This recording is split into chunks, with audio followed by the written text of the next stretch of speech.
Welcome to This Explainer. Today, we're doing something a little different. We're going to completely flip the script on that classic tragic story you've probably heard a million times about Cleopatra. You know, the tired old myths. Instead, we're treating this exactly like what it was, a high-stakes, incredibly fast-paced political thriller. We're talking about a masterclass in how to successfully rule an ancient, vastly complex superpower like Egypt. So buckle up, because we are going to move fast through the most dramatic, back-to-back scenes of her life. Let's get right into it. History isn't always written by victors. Sometimes it's written by fear. I really want you to let that opening quote sink in for a second. Imagine the blowing sands of Alexandria sweeping around you. We're stepping straight into a royal palace that is literally boiling over with conspiracies. And you know, this fear they had, it wasn't about a woman with massive armies coming to conquer the earth. No, the Romans were terrified of something way more dangerous.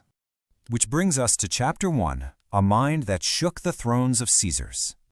You see, Cleopatra possessed this genuinely encyclopedic intellect. She was definitely no figurehead. She used her sheer brain power to navigate the incredibly dangerous waters of ancient global politics. Honestly, Rome didn't fear her weapons. They feared her mind. Think of this next part like quick camera cuts in a movie, okay? First, exile.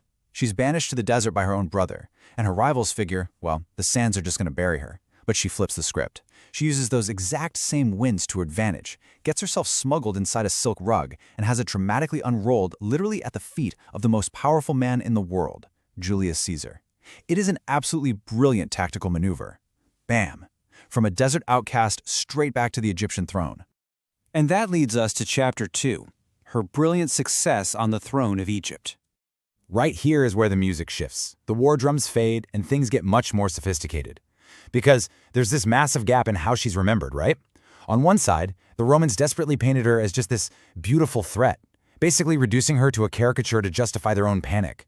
But the historical reality, she was a brilliant political mastermind ruling Egypt.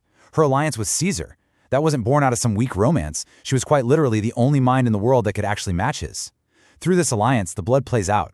Her brother falls, and she takes full control. And she didn't just survive, she thrived. She successfully managed an incredibly complex ancient empire, generating immense wealth and absolute stability. She was an exceptionally competent ruler governing one of the most vital regions on Earth. Now for Chapter 3, a purple sail in the face of Rome. Just when things seem stable, boom, the world turns upside down. Caesar is assassinated in Rome, and the globe just plunges into absolute chaotic darkness. Cleopatra is suddenly facing the crashing waves of history all over again. Picture the scene. A magnificent golden ship gliding through the water, boasting this massive, iconic purple sail. The air is completely thick with the smoke of expensive incense filling the horizon. Roman hearts are literally trembling as she sails in to expertly maneuver their new leader, Mark Antony. And just look at how she handles him. Antony was known as this fierce, battle-hardened warrior, right? Yet he kneels. He isn't conquered by military might. He's won over by her unmatched diplomacy, her intellect, and her charm. They completely fused their power, becoming one unified front, standing firmly against the insatiable greed of Rome. They share the glory, and they share the battlefield. Chapter 4, The Flames of Defeat and the Pride of a Queen. We are now at the naval battle of Actium. The stakes have absolutely never been higher, and tension is at its absolute peak. Snap your attention back to the water. Those famous purple sails we just talked about, they are now caught right in the middle of a massive, decisive clash. The entire future of both Egypt and Rome is being decided in real time right there on the crashing waves. It's total chaos. A terrifying mixture of fire and thick smoke is just filling the sea. Defeat is coming fast, and it is completely unavoidable. Rome's forces are closing in, and the world Cleopatra and Antony built together is literally burning down around them. And here's the emotional climax. Antony, watching his entire world collapse, decides he'd rather choose death than live a life without her. So he falls on his own sword. It's this heart-wrenching scene. Cleopatra finds him, and he takes his absolute last breath right in her arms. Her tears are literally mixing with the blood on his face as the crushing reality of their defeat finally sets in.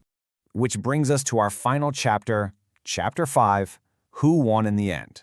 So the new Caesar, Octavian, has won the battle, and his grand plan, he fully intends to drag Cleopatra through the streets of Rome, parading her in chains like some barbaric victory trophy.